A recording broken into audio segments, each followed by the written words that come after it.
ইটভাটার প্রশাসনের অভিযানের প্রতিবাদে প্রধান উপদেষ্টা, পরিবেশ, বন ও জলবায়ু পরিবর্তন মন্ত্রণালয় উপদেষ্টা বরাবর স্মারকলিপি প্রদান ও বিক্ষোভ সমাবেশ করেছে নারায়ণগঞ্জ ইটভাটা মালিক শ্রমিকরা। মঙ্গলবার 11 মার্চ সকালে নারায়ণগঞ্জ জেলা প্রশাসক কার্যালয় অফিসের সামনে এই বিক্ষোভ কর্মসূচি পালন করা হয়। বিক্ষোভ সমাবেশে বক্তারা বলেন, নারায়ণগঞ্জ ইট প্রস্তুতকারী মালিক সমিতির নেতৃবৃন্দ এর পূর্বে সকাল 11টায় নারায়ণগঞ্জ জেলা পরিষদে কয়েকশো ইটভাটা মালিক ও শ্রমিক নিয়ে বিক্ষোভ করে। এ সময় উপস্থিত ছিলেন জেলা ইট প্রস্তুতকারী সমিতির সভাপতি মমিন খান, শাহাদাত হোসেন, আব্দুল আজিজ দেওয়ান, সলিমুল্লাহ মুক্তার হোসেন ভুইয়া, আমিনুল্লাহ আমান, গিয়াসউদ্দিন প্রমুখ। বিক্ষোভ শেষে জিগজাগ ইটভাটা বন্ধের প্রতিবাদে ইট প্রস্তুত ও ভাটা স্থাপন নিয়ন্ত্রণ আইন 2013 এবং ইট প্রস্তুত ও ভাটা স্থাপন নিয়ন্ত্রণ সংশোধন আইন 2019-এ বর্ণিত জিগজাগ ইটভাটা ছাড়পত্র ও লাইসেন্স প্রাপ্তির জটিলতা নিরসনের জন্য 6 দফা দাবিতে নারায়ণগঞ্জ জেলা প্রশাসকের মাধ্যমে প্রধান উপদেষ্টা বরাবর স্মারকলিপি দেয় ইটভাটা মালিকরা।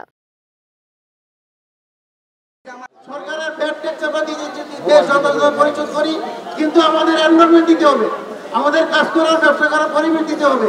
বারে বারে আমলাতান্ত্রিক এই জটিলতা, বর্তমান যে উপদেষ্টা উনি আমাদের প্রতি সদয়, উনি চায় না যে ব্যবসাটা সাডেনলি বন্ধ হয়ে যাক। এই প্রোডাক্ট বন্ধ হয়ে গেলে দেশে একটা অরাজকতার সৃষ্টি হবে, উন্নয়ন ব্যাহত হবে। কিন্তু আমরা আজকে এই অবস্থার কমিয়ে দাঁড়িয়েছি।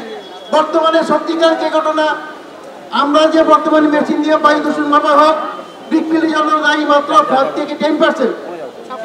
আমরা সরকারের বর্তমান মেনে ব্যবসা বাণিজ্য করবো ইনশাল্লাহ। আমরা বায়ু দূষণের যে 9%, সেটা 2003 সালে ছিল। আমরা এখন দূষণ মাত্রা মাত্র 5 থেকে 10%। আমরা চ্যালেঞ্জ করতে চাই পরিবেশের আমাদের যদি 5 থেকে 10% অধিক পান, আমরা প্রতি করা বন্ধ করে দেবো।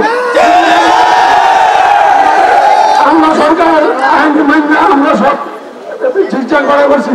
এখন যদি কোনো ভাড়া বন্ধ করতে হয়, প্রত্যেক ভাড়ার ক্ষতিপূরণ দিয়ে বন্ধ করতে হবে। আপনি ইচ্ছা করে একটা পরিবর্তন গাড়ি করা আমাদের অবগত করবেন, এই অবগত চলবে না। যদি আপনি না জানেন, আমরা আগামী ঈদের পরে বৃহত্তর কর্মসূচি যাব।